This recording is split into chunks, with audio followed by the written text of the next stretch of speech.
Class 9 का question है कि ए बी सी डी एक जो है समलंब चतुर्भुज है। तो समलंब चतुर्भुज में होता क्या है यह आप ध्यान से जान लें। समलंब चतुर्भुज का मतलब होता है ऐसा चतुर्भुज जिसका एक युग्म कोई भी समांतर होता है और असमांतर भुजाएं बराबर होती है। इसमें देखिए ये भुजाएं आगे की ओर बढ़ाएंगे, ये कहीं काट देंगी, तो ये दोनों असमांतर हैं। इसका मतलब ये ए डी बी सी के इक्वल है। और दूसरी चीज़ है कि यह भुजा ए बी डी सी के समांतर है। हमें सिद्ध करना यह एक चक्रीय है। चक्रीय चतुर्भुज उसे कहते हैं जिसके चारों शीर्ष वृत्त पर होते हैं, यानी इसके चारों ओर ऐसे वृत्त बनाया जाए तो इसके शीर्ष वृत्त से होके जाएंगे। तो अब उसमें खासियत होती है, अगर वो चक्रीय होता है तो उसके सम्मुख कोणों का योग 180 होता है। चाहे डी प्लस बी करिए या ए प्लस सी, यानी हम लोगों को प्रूव करना है angle A plus angle C बराबर 180 अंश। देख लीजिए ए प्लस सी बराबर 180 या डी प्लस बी, या सिद्ध कर दीजिए कोण डी प्लस कोण बी बराबर 180 अंश। बहुत सिंपल सवाल है, मैं संक्षेप में बताऊंगा और बहुत कम समय में। आप ध्यान से देखेंगे, इसमें एक आपको रचना करना है। रचना क्या करना है, ए एम परपेंडिकुलर करना है डीसी पर और बी एन परपेंडिकुलर करना है डीसी पर। ये देखिए ए एम, ए से इस पे हम लंब ड्रॉ करेंगे, लंब रेखा खींच दिए, इसका नाम ए एम हो गया। ऐसे ही रचना में बी से हम इस पे लंब ड्रॉ करेंगे, इसका नाम बी एन हो गया। तो ये 90 डिग्री बनाएगा जब ये लंब रेखा है। ठीक है, अब आपको क्या करना है, अब आपको ये करना है कि यहाँ पर जो लिखा गया है थोड़ा सा यहाँ क्लियरिटी नहीं आ रही है, देखिए क्लियर हो गया। तो ये इस पे लंब रेखा खींच दिया गया। अब हम लोग क्या करेंगे, यह कोण यानी डी वाला कोण और ये सी वाला कोण बराबर सिद्ध कर लेंगे। तो इस त्रिभुज को सर्वांगसम कर लें। ए एम डी त्रिभुज उपपत्ति में लिखेंगे ए एम डी तथा त्रिभुज ए एम डी के बाद बी एन सी। इस त्रिभुज में आप देखेंगे कि ये वाली भुजा इस त्रिभुज की, ये वाली भुजा इस त्रिभुज की बराबर है, यानी ए डी बराबर बी सी, भुजा ए डी बराबर भुजा बी सी। यहाँ लिखिएगा असमांतर भुजाएं बराबर हैं। असमांतर क्या है, ये भुजाएं हैं। ठीक है, दूसरी चीज क्या है, ये वाली रेखा ए एम और बी एन बराबर होगा। ए एम बराबर बी एन क्यों होगा, समांतर रेखाओं के बीच की लंबवत दूरियां, समांतर रेखाओं के बीच की लंबवत दूरियां, समांतर रेखाओं के बीच की लंबवत दूरियां बराबर होती हैं। तो ए एम बराबर बी एन। अच्छा, अब ये त्रिभुज हमारा क्या बन गया, समकोण त्रिभुज है। इसमें आर एच एस प्रॉपर्टीज लागू है, 90-90 है ये है, तो लिख देंगे आर एच एस नियम से। आर एच एस नियम, सर्वांग समता का आर एच एस नियम क्या कहता है कि अगर दो समकोण त्रिभुजों में त्रिभुज का कर्ण, देखिए ये है और इसका कर्ण ये है, त्रिभुज का कर्ण और कोई एक साइड बराबर हो तो त्रिभुज सर्वांग सम होते हैं।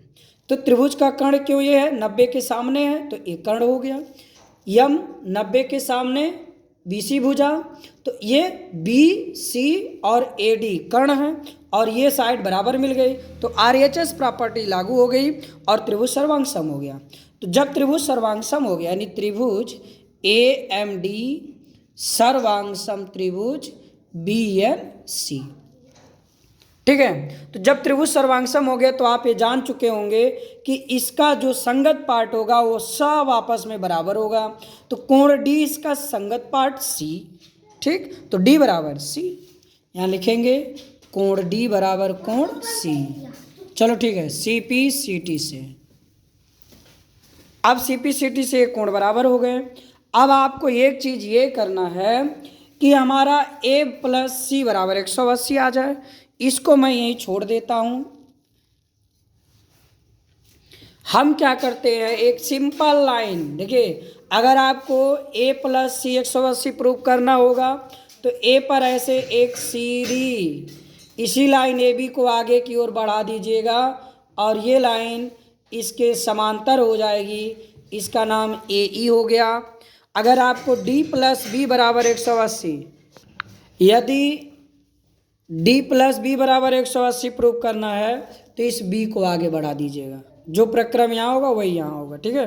तो मैं यहाँ क्या किया, बी ए को उसी दिशा में आगे की ओर बढ़ा दिया।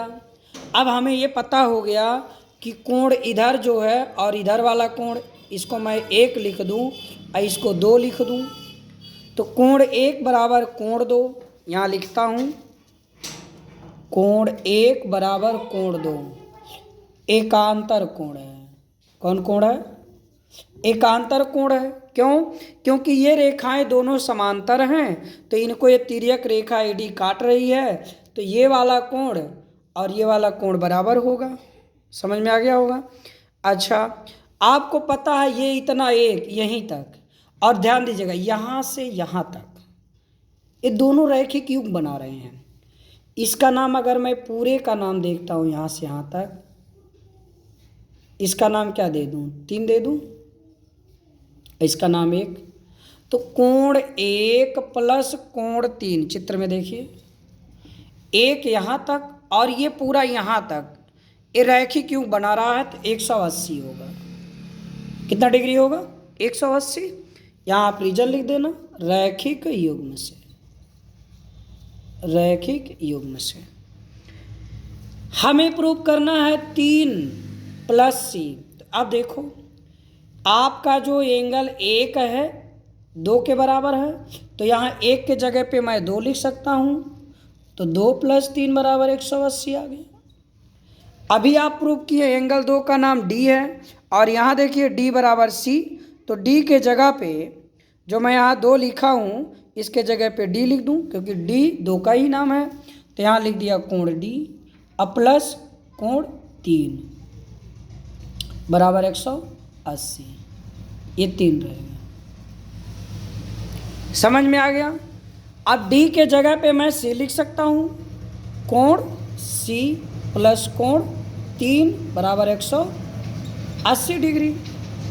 तो यहाँ पर कोण डी बराबर कोण सी है, देखिए यहाँ कोण डी बराबर कोण सी, सीपीसीटी से हम लोग सर्वांगसम प्रूफ जब किए थे तो ये कोण डी और इसका कोण सी बराबर हो गया था, तो डी के जगह मैं सी लिख दिया।